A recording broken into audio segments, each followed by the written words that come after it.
Hi, hello, welcome back to my channel. I'm Jamila. This is JemilaBeReadin because I do be reading, and today we're going to be talking about romance and also happy Valentine's Day.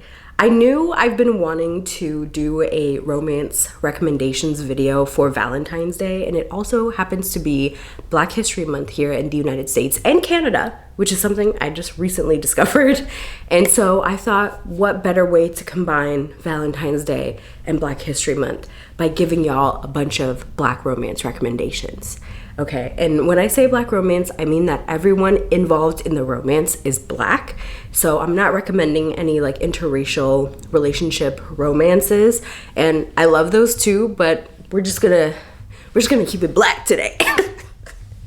And I also wanted to say the majority of the books that I'm recommending are Black Americans, but I do have some in the diaspora. Okay, we have some Nigerians, we have some Caribbean folk, we have some British people, so we got a range of Black folk in this recommendation. So I'm also going to split it between traditionally published romances and indie romances. So let's start with traditionally published. First, I want to talk about the author Alyssa Cole. I have two books here in the Reluctant Royal series that I wanted to recommend.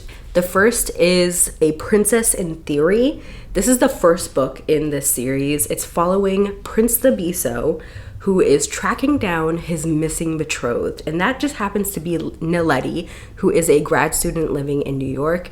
She does not know that she is the secret betrothed of Prince Thabiso. So he kind of runs into her and is pretending that he's not a prince so that he can get to know her better. So there is kind of like a hidden identity element to this story. And if that's not something you really like, know that going into this. And they have great chemistry. It's a good time if you want kind of like a royal princessy type of story that's like set in contemporary times.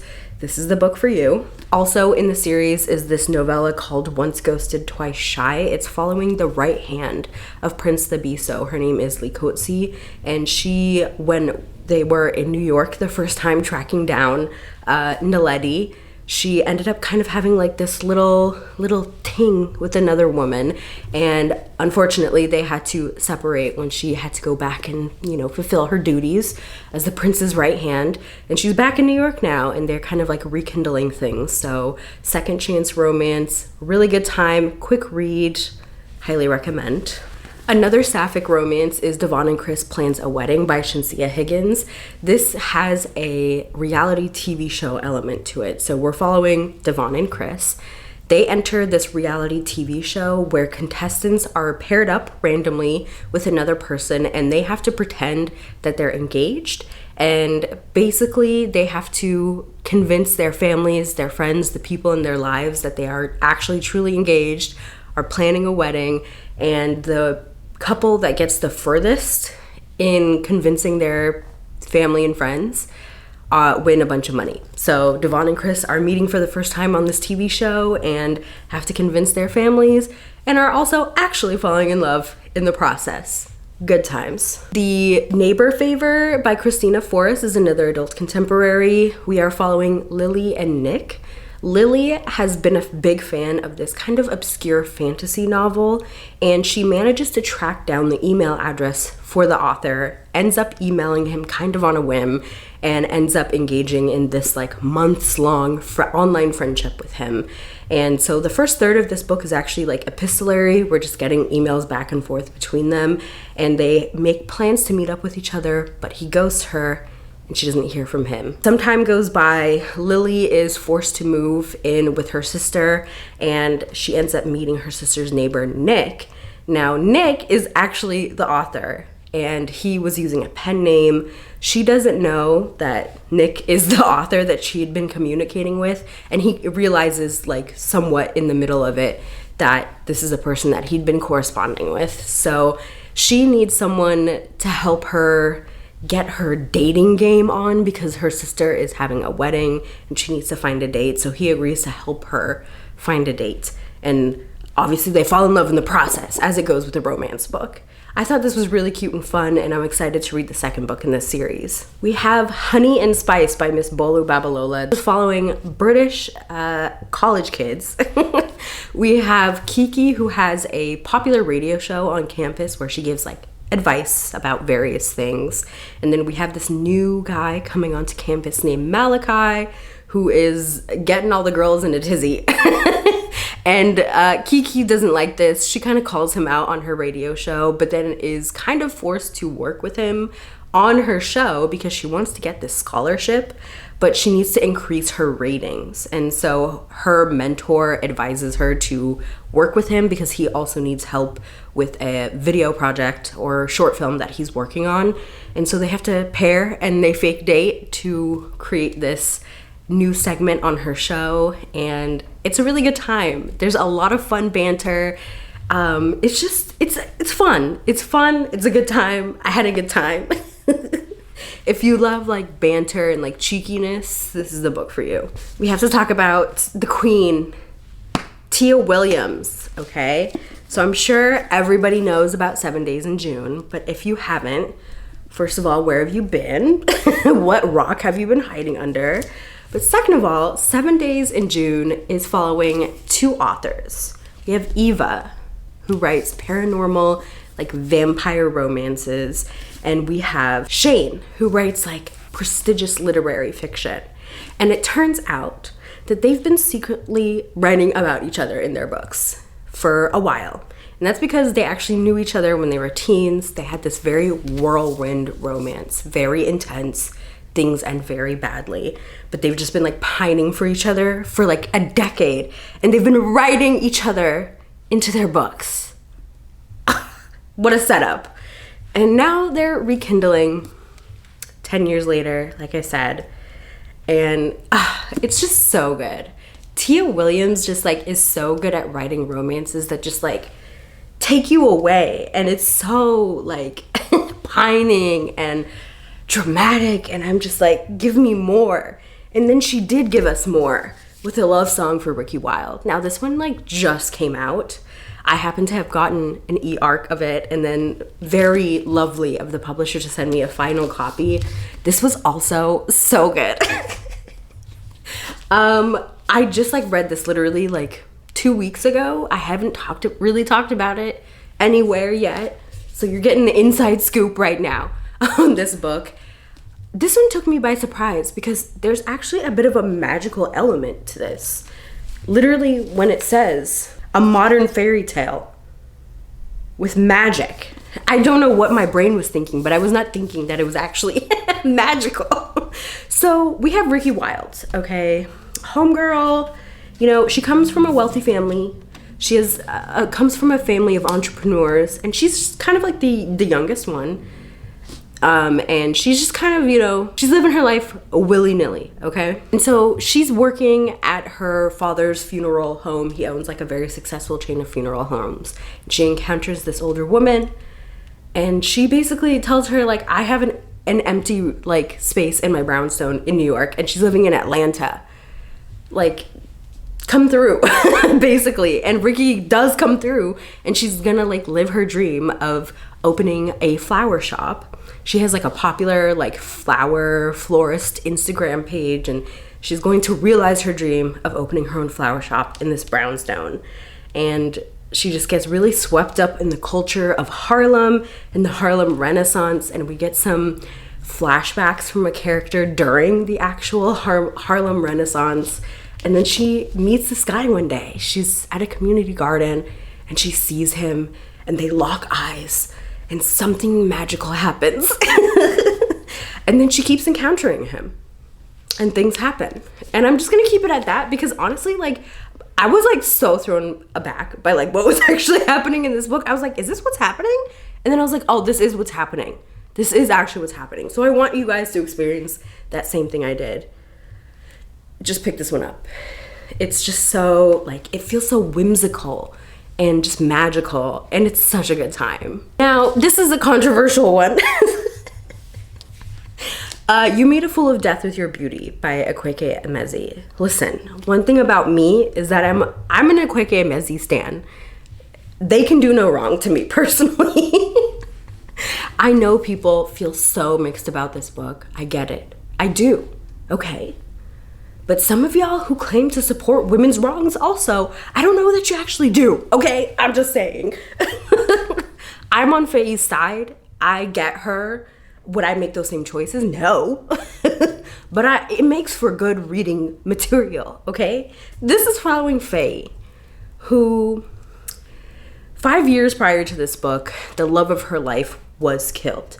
And she's really grieving and dealing with that, but she's like starting to come to the point where she's getting back on the dating scene, maybe looking for love again.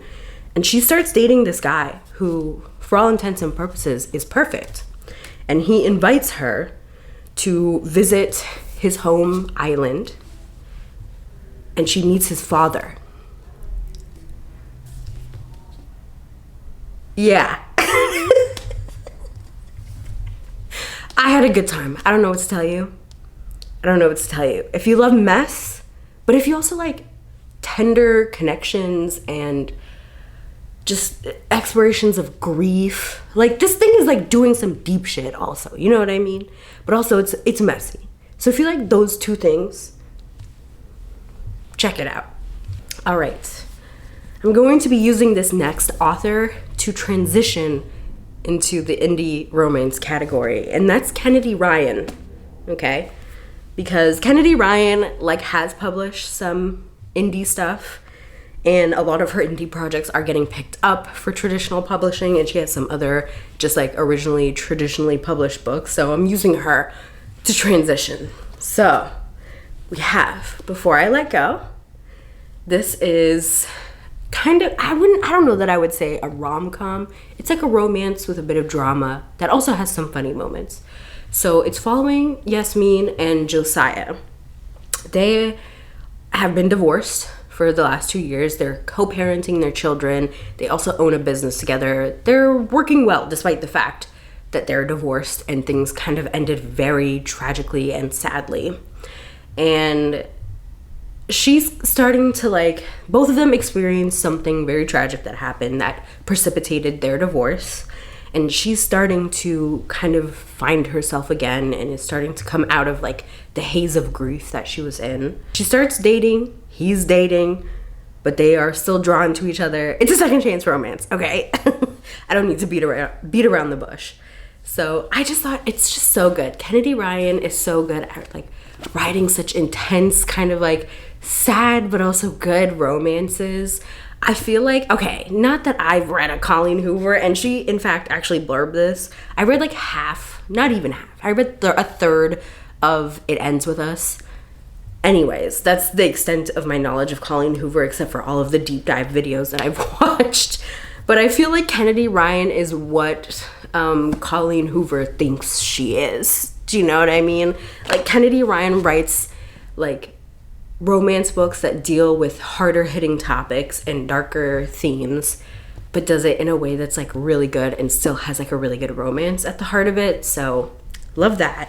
And then this one, which I do think is, this version of it is indie. This is Real. This is following Neva and Cannon.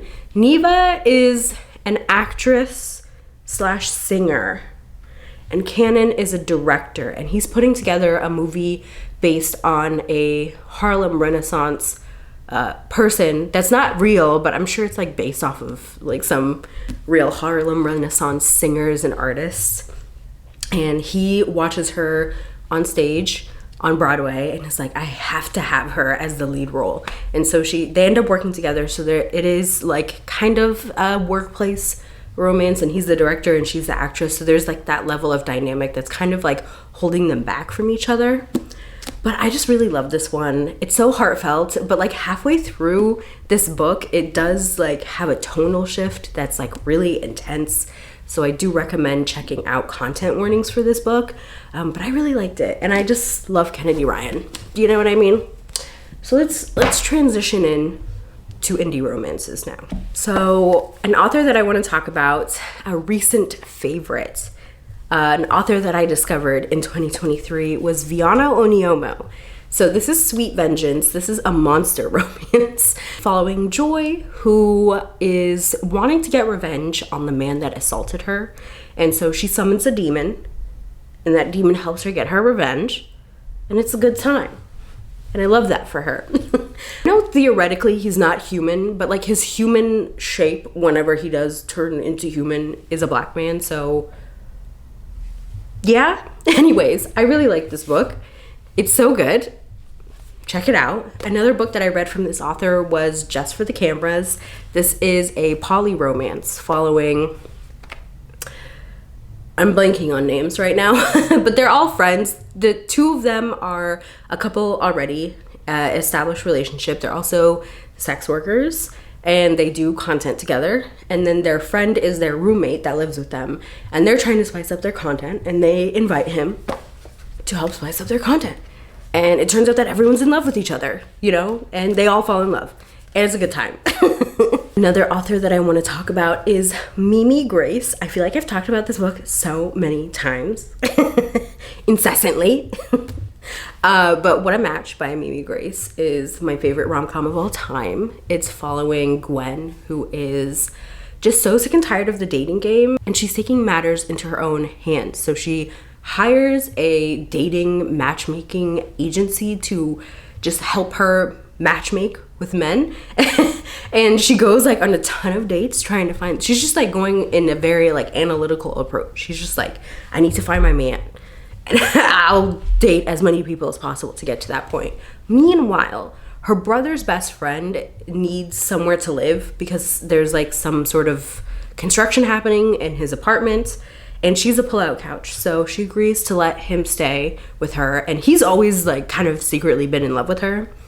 And while he's just watching her as she goes on these dates, and then she comes back and just like has like really cute moments with him, and they fall in love as it happens. I feel like I'm so bad at explaining romance books, but I just love this book. It's so funny. It's so cute. It's like super low stakes. And then Take a Hike, which is a follow-up to What a Match. It's following Gwen's best friend Raven, who is a teacher. And at the beginning of this book, she kind of unexpectedly inherits this like mountain adventure, outdoorsy business. And she's like, okay. And she's just like, she needs to shake up her life. So she decides to go and like work there for the summer and see if she wants to continue owning this new business or if she wants to sell it. And there she encounters Silas, who thought that he was going to be inheriting this place. He's been working there for a long time. He was really good friends with the owner, and now he's determined to cause problems for Raven so that she'll just end up selling it to him. And they kind of are tiffing constantly. You know, they're like constantly butting heads. And eventually they stop butting heads. So it's a good time. I think Mimi Grace is great if you just want like fun, low stakes rom-coms. You're just here for a good time. It's a great time. Another fun good time is Sweet Hand by N.G. Peltier. This is following Charisse and Kieran. And Charisse, she's sworn off men in the music industry, okay? Her boyfriend that was a musician cheated on her. It was a bad time. It was very public. And she's like, no more. And she instead wants to focus her energy and her time on her pastry business because she's a pastry chef, baker, individual. And her sister is getting married. And she ends up becoming the maid of honor. The man that her sister is marrying, his best friend is Kieran. Kieran is in the music industry, okay? They also grew up together, Kieran and Charisse, and they've always butted heads. So they're it's kind of enemies to lovers, like more like rivals to lovers. And Kieran's the best man, and she's the maid of honor. And her sister and his friend are making them work together for a joint bachelorette party and like all of the little like wedding things that happen leading up to the wedding. And so they have to work together. They're butting heads, and then they're not butting heads anymore. As I explained with Take a Hike. And this one is just like so good. I had such a great time with this one. Only for the Week by Natasha Bishop is so good. This is another one that I'm pretty sure I talked about in my best books of 2023. This one is following Janelle and Rome, another wedding situation that's happening. Janelle's sister is getting married and it's happening in Tulum, I think. The man that Janelle's sister is marrying is Janelle's ex. And so everyone's like walking on eggshells around her, even though she is fine not dating him anymore and doesn't care that her sister is marrying him beyond the like kind of like initial betrayal of like, why are you doing this? And she already doesn't have a good relationship with her sister, and she doesn't have a good relationship with her mother. And so she's just trying to get through this. And Rome is the best man. So, and they, you know, decide that they want to have some fun together, but just for the week leading up to the wedding. And then it turns into more. And Rome, I've mentioned this multiple times. I'm not someone that really cares about book boyfriends, but Rome is the ultimate book boyfriend, okay? I love this book. It's so good. You have to read it. And I have a couple more books to talk about, but it's all from this one author, and that's Rilzy Adams. Okay, Rilzy Adams is one of my favorite indie romance authors. I've read quite a few of her books, and like honestly, a lot of them are bops. My favorite from her is Go Deep, which is a friends to lovers romance. Nevaeh is a like romance erotica author, and she's just like stuck. She doesn't know what to write. She hasn't been feeling spice in her life, and her friend takes it upon himself to spice up her life for her, to get her creative juices flowing, if you get what I mean. This one is great. I love a friends to lovers. I lied about Go Deep being my favorite. That is one of my favorites, but I think my favorite from her is Treble. This is another poly romance. This is following Hendrix and Nova.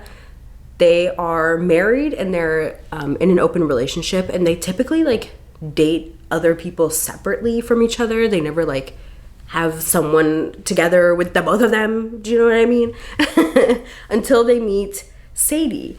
And it turns out that they were both separately dating her, and then they find out about it, and then they all just date together. Another one that was really good. This one's quite spicy, but also very sweet. Same with Just for the Cameras, honestly. And then some other ones that I love from Rilzy Adams is Love Scammed. This is following Monet, who is thinking that she's going on a friend's trip with her friend, like a girl's trip. And it turns out her friend and like some other friends like set her up with this guy named Hudson. And they just go on this vacation together, and like everyone's pissed, rightfully so, but then they like hit it off. So that's a fun one. 8 is a short one. It's only like 56 pages, but this is like following Tempest, who ends up hiring this chef to cook dinner, like a celebratory dinner for her and her friends, but her friends couldn't make it. And she was like, well, I'm not gonna waste this. So he comes and cooks, and they do more. I just love Rilzy Adams. It's always a good time when I read her books. Highly recommend her. And I've been blabbering on for a while, but I hope you guys have added a lot of books to your TBR. And I'd love to hear more of your recommendations if there's any that I didn't talk about. Some of your favorite Black romances. And I'll catch y'all in the next video.